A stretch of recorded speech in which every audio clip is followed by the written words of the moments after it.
CPIM Taliparamba area committee ഓഫീസിന് നേരെ ബോംബേർ. പുലർച്ചോടെയാണ് ബോംബേർ ഉണ്ടായത്. ഓഫീസിലെ KNN പരിയാരം ഹാൾ ബോംബേറിൽ തകർന്നു. സംഭവത്തിന് പിന്നിൽ RSS ആണെന്ന് സിപിഐഎം. വിവരങ്ങളുമായി സിപിഐഎം തളിപ്പറമ്പ് ഏരിയ കമ്മിറ്റി ഓഫീസിലെ KKN പരിയാര ഹാളാണ് പെട്രോൾ ബോംബെറിഞ്ഞ് തകർത്തത്.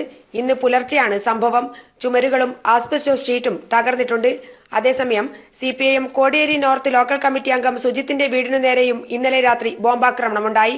രാത്രി 12:30-ക്ക് ശേഷമാണ് സംഭവം. വീട്ടുമുറ്റത്ത് വീണ് ബോംബ് പൊട്ടുകയായിരുന്നു. അതുകൊണ്ട് തന്നെ മറ്റാർക്കും പരിക്കേറ്റില്ല. രണ്ട് സംഭവങ്ങൾക്ക് പിന്നിലും RSS ആണെന്ന് സിപിഐഎം ആരോപിച്ചു.